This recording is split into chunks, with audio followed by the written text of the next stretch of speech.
निर्णयाला सुरुवात केलेली आहे. महाराष्ट्रामध्ये एकीकडे महिलांचा प्रश्न असुरक्षितता फार मोठा असताना 3 वर्षाच्या एका मुलीवरती अन्याय होतो आणि तिच्या संदर्भातले जे काय गुन्हेगार असतात त्यांच्यावर कोणत्या प्रकारची कारवाई होता दिसत नाही. काय प्रतिक्रिया? या महाराष्ट्रामध्ये जातीवादी सरकार आहे आणि प्रस्थापित लोक हे प्रकरण दाबून टाकण्याचा प्रयत्न करतात. गंगाखेड येथे कस्तुरबा गांधी बालिका विद्यालय नावाचं वसतिगृह आहे. त्या ठिकाणी त्यांची 8वीपर्यंत शाळा पण आहे. शासनाचा उपक्रम आहे ते. आणि त्या शाळेमध्ये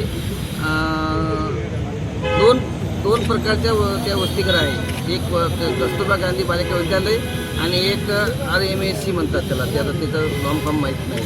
त्या 12वीपर्यंतच्या मुलीला त्या वसतिगृहात ॲडमिशन दिलं जातं. मग त्या ठिकाणी मागच्या 7-8 महिन्यापूर्वी 3 मुलीवर लैंगिक अत्याचार झाले. त्याची चौकशी पण झाली.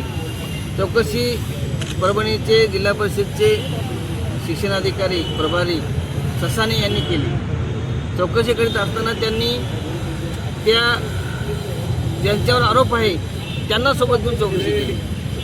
तर आरोपीला सोबत घेऊन तुम्ही चौकशी करत असाल तर चौकशी फेअर अँड फास्ट होणार नाही.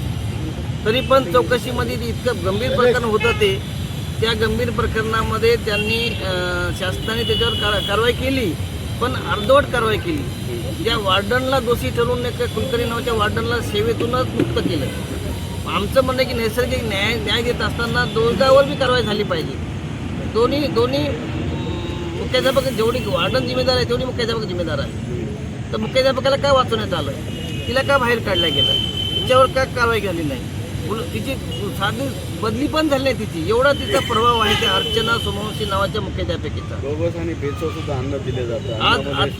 आजच्या तारखेमध्ये त्या ठिकाणी जे किराणा पुरवठा होत आहे, मला वाटतं तुम्ही पत्रकार मंडळींनी जाऊन चौकशी केली तर तुमच्या लक्षात येईल की ते अगदी बेकार निकृष्ट दर्जाचा पुरवठा होत आहे.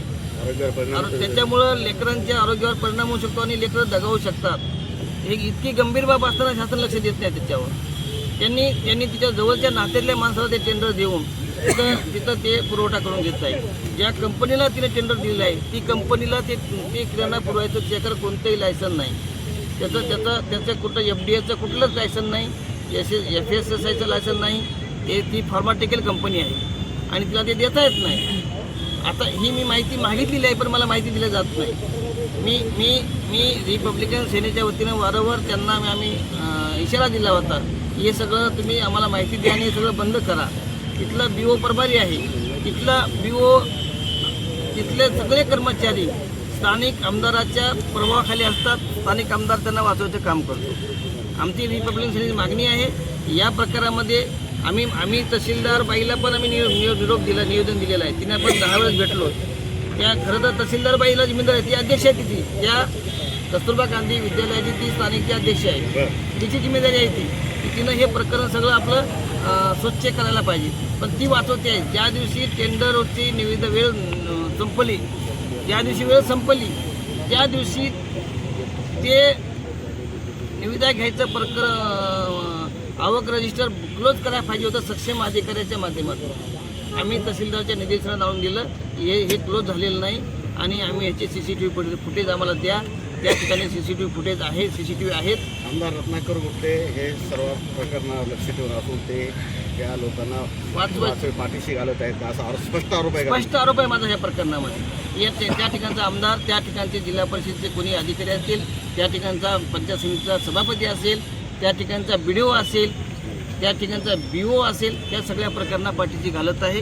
आणि आमचं म्हणणं आहे की एवढं गंभीर प्रकरण आहे, या गंभीर प्रकरणामध्ये तुम्ही जर लेकराच्या आरोग्याशी खेळ करत असाल तर रिपब्लिकन सेना ही पाहत बसणार नाही.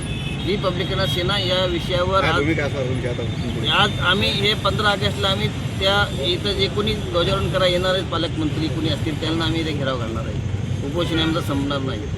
जो पण निकाल नाही लावला तर आम्ही काळे झेंडे दाखवून पालकमंत्र्याला घेराव घालू.